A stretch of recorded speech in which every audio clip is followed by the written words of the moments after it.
but we only had one grandparent, Grammy. Yeah. Grammy Allen. Okay, so that would have been Grandma Cooper's Mother. mother. Mother, yes. Dot Cooper. Yeah. All right. Grammy Allen. And do you know where did they come from? Maine, did you say? Or Mm-hmm. yeah. She was Mary Ellen Day Allen.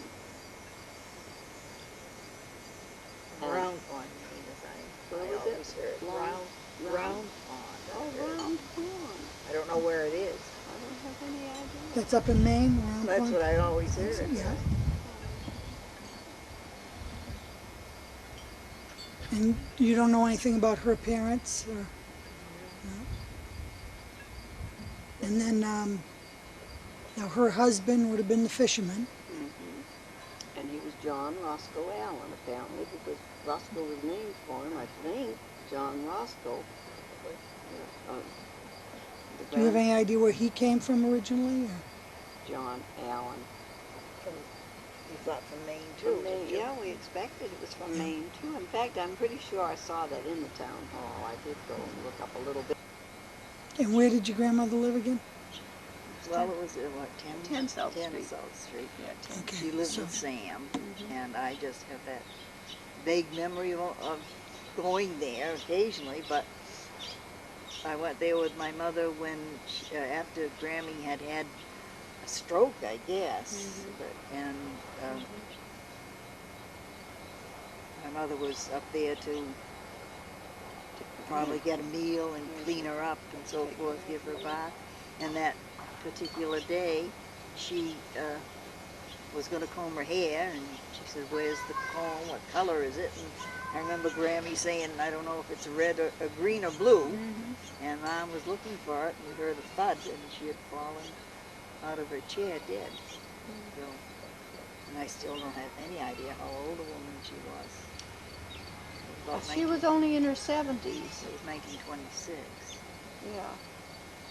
Because they all died fairly in their 70s. Well, that was a good age, no Yeah. days. Yes, it was, except Jane. I mean, Jane got to be 80, and then Charlie Ellen got to be 80, but all the others died in their 70s, maybe late 70s. But Grammy was an old woman from the time, you know, 'cause she was blind for years until Roscoe found out that they could do something about it at the Massachusetts Eye and Ear, and had cataracts removed from her eyes. And because they didn't put the implants in then like they do today, the lens implant. But she used to be sewing quilts all the time, you know, piecework, yes. patchwork. And I was old enough to go up and thread needles for her, and she'd have a whole lot of them in the curtain beside her chair by the window, which faced Drolette's. Oh, yeah. There, right by that window. Yes, it was And a I'd small go, bedroom there. yeah, and thread a whole lot of needles for her, and she had them stuck in the curtain, so she could sit and sew. And she was so happy that she could sit and do that, you know, after being blind for a number of years, because I have no recollection of how many years she was blind. I just know she was blind.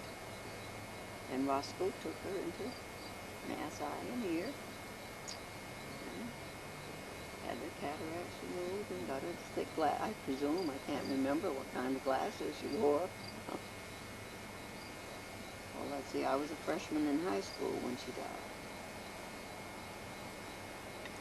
I wanted to walk to, 26. it was a Saturday, I wanted to walk to Gloucester that day and go to the movies or something. And I don't remember who with, either Kay, but I remember going from 16 South Street up to where Mom was looking after Grammy and pestering her, you know, let me go. Here she had something a lot more important to do, to take care of her mother. And when I went up there to see if she'd let me go, she was crying. Poor Grammy had died, and Mrs. Drolette came in to wash Grammy and get her ready for the undertaker. That's what they did in those days. She was buried right there from that house, you know, from 10 Yes. South Street. I've got the plaque from her casket. The big fancy initials they used to put on. I think it's just initials. They write it in real fancy script, you know, or what do you call Old it? English. I guess it's Old English. What do they call it? Calligraphy. Actually, they call that today, that real fancy writing. Yeah. I think it's just her initials. I've got that. It's like a bronze. It's metal. They used to do that, have it on the casket. I don't know how I've got it unless it was amongst Mom's things that, or amongst Gert's things. Couldn't have been. It must have been amongst Mom's when Cooper passed away. The only thing I asked for back was that pretty Italian pottery lamp. Oh, yeah. I have it in my bedroom now. I had seen it in the store window in Boston, and I said to Charlie, if you'll give me so much money, and you know, we'd get it for Mom for Mother's Day. Yes. Carted that on a great big carton on the train with that of a shade, you know, but that also was hand painted. Yeah. The shade's long gone, but I've got a nice shade on it. I love that lamp. It's Italian pottery. Pretty.